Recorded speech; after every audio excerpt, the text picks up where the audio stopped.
संसार के प्रत्येक प्राणी का कोई ना कोई धर्म होता है। जो भगवान को नहीं मानता उसका भी धर्म होता है, उसको नास्तिक धर्म कहते हैं। जो मानता है भगवान को उसको आस्तिक धर्म कहते हैं। तो धर्म दोनों का है। आस्तिक दो प्रकार का होता है, अनेकेश्वर और एकेश्वर। अनेकेश्वर कई देवी देवताओं की पूजा एक साथ, कई परमात्मा मान लिए, उनकी पूजा वंदना कर्मकांड एक साथ। एकेश्वरवाद एक ही ईश्वर को मानना है और किसी को ईश्वर नहीं मानना है। वेदांत और इस्लाम दोनों एकेश्वरवादी हैं। बाकी जो हिंदू हैं कर्मकांड करते हैं वो अनेकेश्वरवादी हैं। नास्तिक जो है वो ईश्वर में विश्वास नहीं करता, वो ये मानता है कि ये सारी सृष्टि प्रकृति के अपने आंतरिक नियमों से चल रही है, इसमें भगवान कहीं नहीं है। अपने अंदर के जो उसके नियम हैं उन नियमों से प्रकृति चल रही है। चलो वो भी एक विश्वास है, उनकी अपनी आस्था है, इनकी अपनी आस्था है, लेकिन बात आस्था पे ही खड़ी है। प्रश्न ये है कि धर्म क्या है और धर्म को हम लोगों ने कितना समझा है, और हमारे समुदाय में, हमारे संप्रदाय में, देश में, विदेश में, संसार में धर्म किस अर्थ में लिया जा रहा है। एक ज़माना था जब राजधर्म ऋषि धर्म से चलता था। कोई राजा कोई निर्णय ऋषि से पूछे बिना नहीं लेता था, और हर राज्य का एक ऋषि था जो उसका कुल गुरु था। तुमने रामायण में पढ़ा है, दशरथ के कुल गुरु थे ऋषि वशिष्ठ, उनसे पूछे बिना कुछ नहीं होता था। ऋषि धर्म तय करता था राजधर्म क्या होगा, और राजा की हिम्मत नहीं थी कि ऋषि के सामने आंख उठा ले। विश्वामित्र आए, राम लक्ष्मण मांग लिए उन्होंने। दशरथ को बड़ी चिंता हुई, छोटे छोटे बच्चे हैं, राक्षसों से कैसे लड़ेंगे और कैसे भेज दूं इनको मैं। लेकिन इतनी हिम्मत नहीं थी कि इनकार कर दे, भेज दिए। ये ऋषि धर्म और राजधर्म, यहाँ धर्म और राज दोनों मिल गए हैं। फिर यूरोप में हुआ चर्च और स्टेट। चर्च का प्रभुत्व बना, स्टेट को चर्च के सामने झुकना पड़ता था हर बार। फिर एक लहर दौड़ी पूरे विश्व में प्रजातंत्र की, लोकतंत्र की। उस लोकतंत्र में ये तय हुआ कि राज का कोई धर्म नहीं होगा, राज्य धर्म निरपेक्ष होगा। धर्म निरपेक्ष का मतलब क्या है?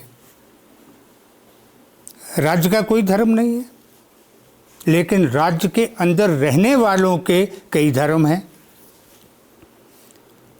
तुम्हारा भी एक धर्म है जो राज्य चला रहे हो, प्रधानमंत्री हो, राष्ट्रपति हो, मंत्रिमंडल हो, अधिकारी गण हो, सबका कोई ना कोई धर्म है।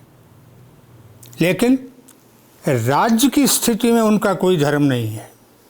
अपने धर्म का पालन वो अपनी तरह करें, लेकिन उनका अपना धर्म जो है उसका पालन करते हुए भी ना वो दिखावा करें ना उसका प्रचार करें।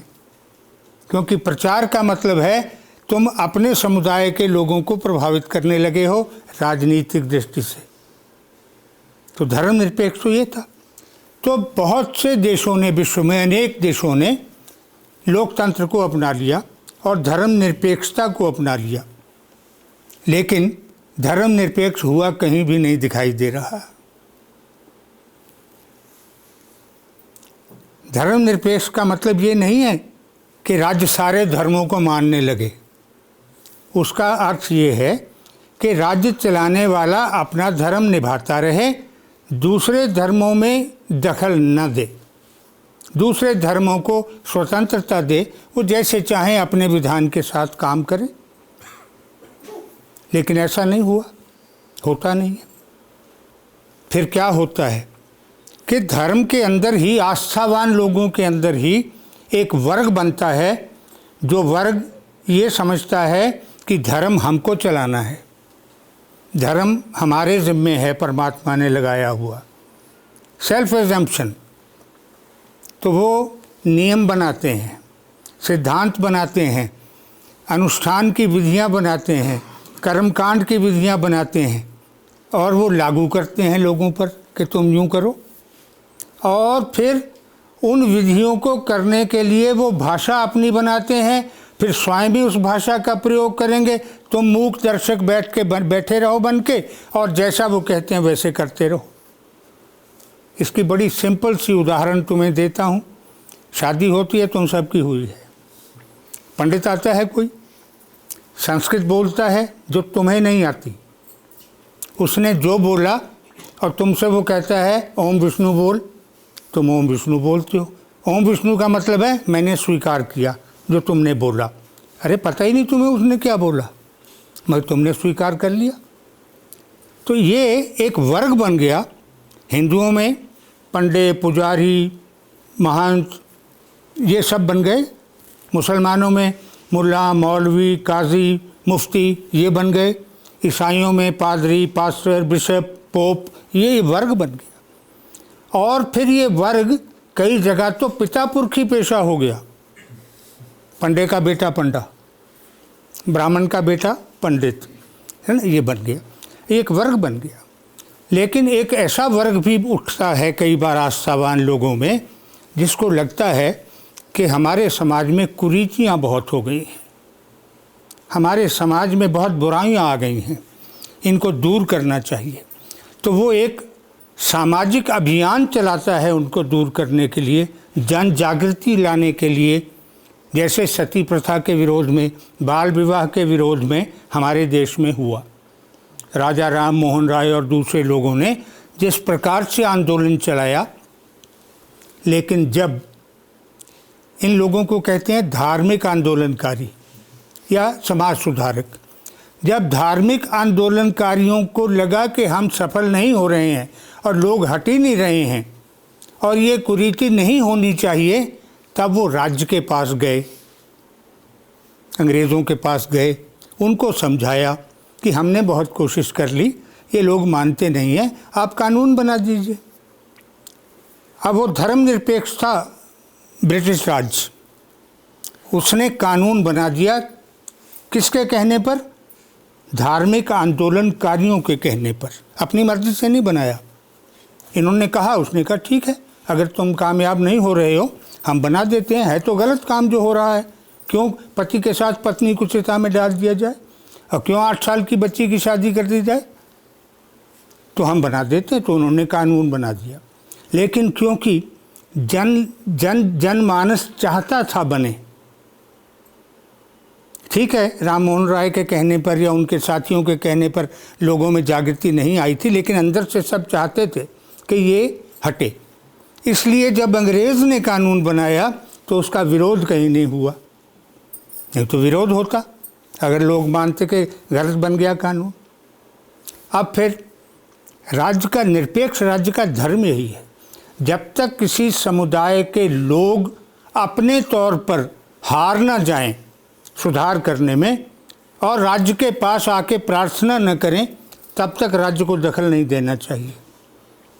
अगर भारत के वर्तमान राज्य को लगता है कि मुसलमानों में हिजाब या 3 तलाक या बहुविवाह कुरीतियाँ हैं, तो राज्य को कानून बनाने का अधिकार तब तक नहीं है जब तक ये सुधार लाने की जन आंदोलन पैदा नहीं की जाती।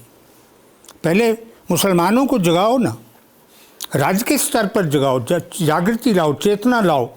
जब लोग समझ लेंगे और मान लेंगे कि हाँ ये कुरीतियाँ हैं, तो वो तुम्हारे पास आएंगे कि अब कानून बना दो, हमसे नहीं हो रहा। तब धर्मनिरपेक्ष राज्य बनता है। अब जब वर्ग बनते हैं, समुदाय बनते हैं, फिर वर्चस्व का सवाल आता है, किसका अपर हैंड हो। शैवों को लगा कि वैष्णव हमारा धर्म खराब कर रहे हैं, तो मारकाट शुरू हो गई। फिर से वैष्णवों को लगा शाक्त हमारा धर्म खराब कर रहे हैं, फिर शाक्तों और वैष्णवों में मारकाट शुरू हो गई। सुन्नियों को लगा शिया हमारा धर्म खराब कर रहे हैं, शिया सुन्नी फसाद होने लगा। जब वर्गों में जब वर्चस्व का टकराव आता है, फिर तुम्हारा अपना धर्म है, तुम्हारा अपना विश्वास है, मानते रहो, दूसरा जो मानता है उसको मानने दो, वो तुम्हारे अंदर दखल न दे, तुम उसके अंदर दखल न दो, तब तो सद्भावना है। नहीं तो फिर टकराव है, और टकराव का परिणाम मारकाट, हत्या और अंत में आतंकवाद बनता है। अब जब हमारे बुद्धिजीवी नेताओं ने कोड बिल बनाने शुरू किए तो हिंदू की परिभाषा देनी थी। तो हिंदू की परिभाषा उन्होंने क्या दी? भारत में पैदा हुआ कोई भी व्यक्ति जो न मुसलमान है, न ईसाई है, न पारसी है, न यहूदी है, वो हिंदू है। एक वर्ग बना दिया और 3 वर्ग 4 वर्ग बीच में से निकाल दिए, ठीक है। और जो बाकी बचे, अब उनमें सिख भी हैं, बौद्ध भी हैं, जैन भी हैं, तेरापंथी भी हैं, राधा स्वामी भी हैं, निरंकारी भी हैं, नामधारी भी हैं। तो सिखों ने कहा हम हिंदू नहीं हैं। 1932 में भाई कान सिंह ने किताब छाप दी, उसका नाम था हम हिंदू नहीं हैं। फिर जैनों ने कहा हम तो माइनॉरिटीज़ में हैं, तो उनको अल्पसंख्यकों में डाल दिया गया। बौद्धों ने कहा हम हिंदू नहीं हैं। लेकिन अभी तक उस कोड बिल में जो अमेंडमेंट्स हुई हैं उसमें वाइडली यही है। अब किसी एक नेता ने ये भी कह दिया कि भारत में रहने वाला हर व्यक्ति हिंदू है। ग्रामर की दृष्टि से गलत शब्द बोला है। भारत में रहने वाला हर इंसान हिंदी है। जो हिंद में रहता है वो हिंदी है, हिंदू नहीं है, हिंदी है। हिंदू है कहने का मतलब ये हो गया कि तुम अपना धर्म बाद में देखना, पहले ये मान लो कि तुम हिंदू हो, जो नहीं होना था। तो वर्गों में जब टकराव होता है तो वो कई चीज़ें भूल जाते हैं। सबसे पहली बात तो ये भूल जाते हैं कि कोई भी हमारा खाना पीना, पहनना, कपड़ा लत्ता, हमारे भवन निर्माण, आर्किटेक्चर और इवन हमारी भाषा, ये कहीं किसी संसार के किसी कोने में प्योर नहीं है। हर चीज़ में अनेक संस्कृतियाँ मिली हुई हैं। मुसलमानों ने मस्जिद बनाई, एक लंबा मीनार निकाल दिया। क्यों? क्योंकि दूर से पता चले कि भी यहाँ मस्जिद है। यही काम गुरुद्वारों में हुआ, निशान साहब ऊंचा लगा के, कि दूर से पता चले कि यहाँ गुरुद्वारा है। तो ये मिश्रण हुआ। इस्लाम में देग तेग फतेह, देग का मतलब लंगर, तेग का मतलब तलवार, फतेह का मतलब कामयाबी, विजय। तो गुरु तेग बहादुर ने क्या कहा? देग तेग फतेह। तो मिश्रण होता रहता है संस्कृतियों का। अच्छा, ये बुशर्ट जो तुम लोग पहनते हो ना गर्मी में, ये तुम्हें पता है सेकंड वर्ल्ड वॉर में मरीज़ों के लिए इन्वेंट हुई थी ये, कि उनके फटाफट यहाँ से बटन खोल के उनके शरीर के जख्मों का उपचार किया जा सके। ये तब बनी थी और आ गई हमारे सबके। अब तो सब पहनते हैं। अच्छा, भाषा में भी आता है। एक बहुत सिंपल सी उदाहरण तुम्हें देता हूँ। कीलों में सबसे छोटी कील को कहते हैं बरंजी। सबसे छोटी जो होती है ना, उसको बरंजी कहते हैं। वो जूतों में लगती है आमतौर पर। अब हमें लगता है हमारी भाषा है, हमारा शब्द है। ये अरबी का शब्द है, अरबी भाषा से आया है। अरबी भाषा में चावल को बरंज कहते हैं। ये चावल जितनी छोटी थी इसलिए इसको बरंजी कहा गया। और बरंज का बरंजी हमने अरबी ग्रामर के हिसाब से नहीं किया, अपने हिसाब से किया। अपनी ग्रामर के हिसाब से बरंज को बरंजी कर लिया। लेकिन ये शब्द अरबी से है। और कितने ही शब्द हैं। पंजाब फारसी का शब्द है। इवन हिंदी, ये भी फारसी का शब्द है। जिसको हम अपनी राष्ट्रभाषा कह रहे हैं, वो भी नाम जो है ये फ़ारसी से आया हुआ है। पंजाबी ये भी फ़ारसी का शब्द है। पांच आब, पांच पानी, ये फ़ारसी के शब्द हैं। चले आ रहे हैं। तो भाषा हो, हमारा पहनना हो, खान पान हो, जो भी, और हमारे विचारों में भी इतना मिश्रण होता है संस्कृतियों का कि हमें पता ही नहीं चलता। वेदों में, उपनिषदों में, पुराणों में तुम्हें कहीं स्वर्ग नरक की कल्पना नहीं मिलेगी। स्वर्ग नरक का जिक्र ही नहीं है। लेकिन इस्लाम में जन्नत जहन्नम है। तो जब इस्लाम ने जन्नत जहन्नम का प्रचार किया तो हमने भी स्वर्ग और नरक बना लिए और उनके वाली परिकल्पना भी ले ली। वहाँ क्या है कि एक पुल है, सिर के बाल के बाद जितना बारीक, उसको पुल सिरात कहते हैं।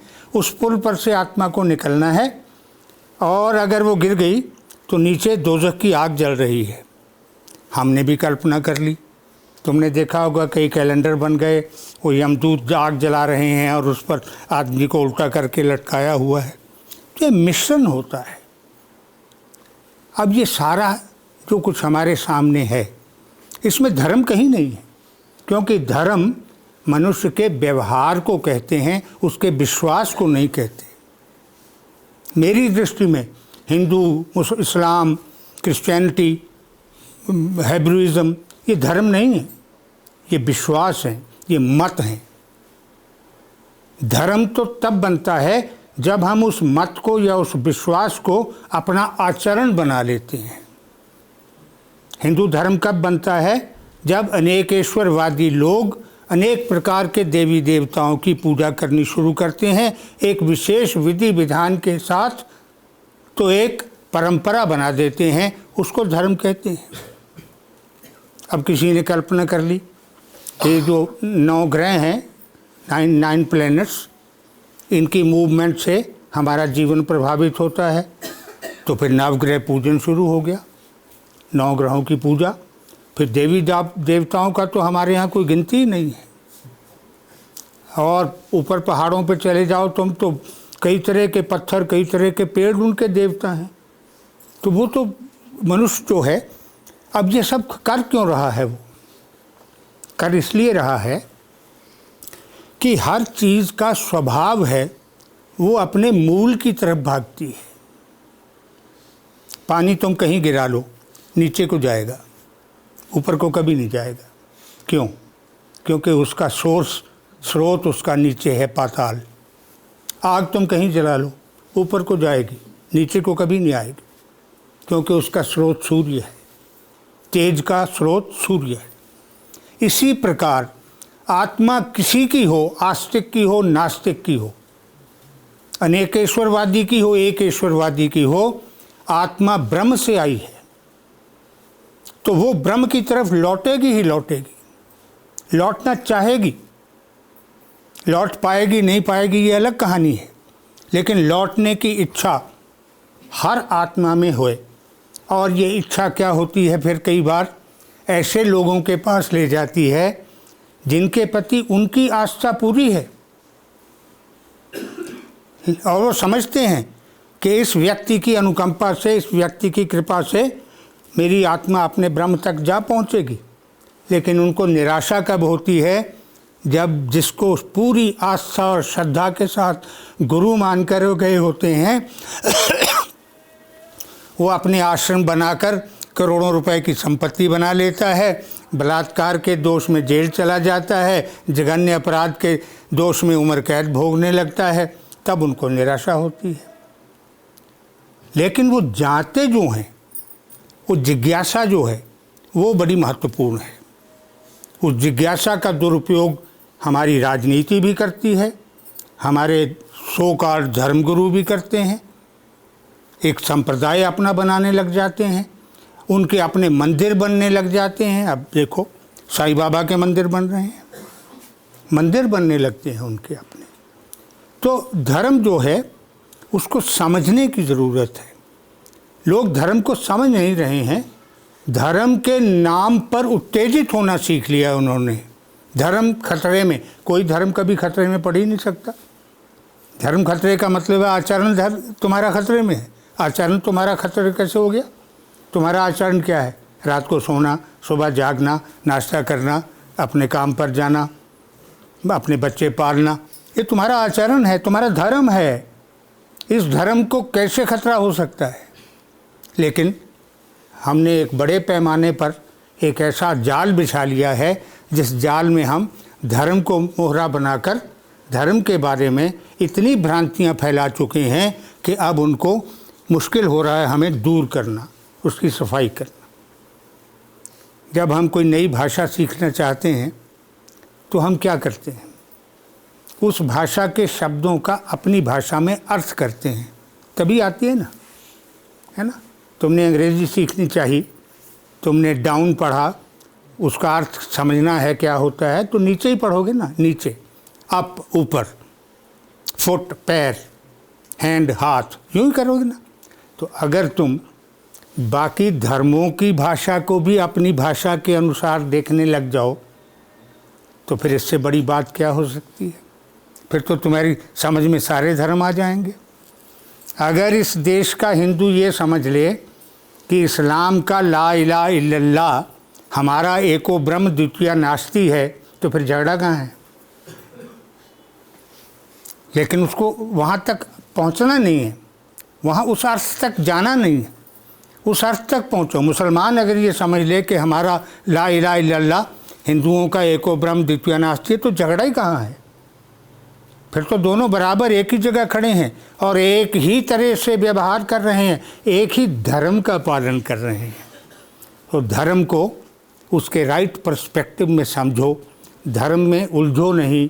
और जो लोग धर्म में उलझे हुए हैं उनको ये बात समझाओ कि आत्मा का मोक्ष सबसे बड़ा धर्म है, शरीर का धर्म धर्म नहीं है, ये आचरण है।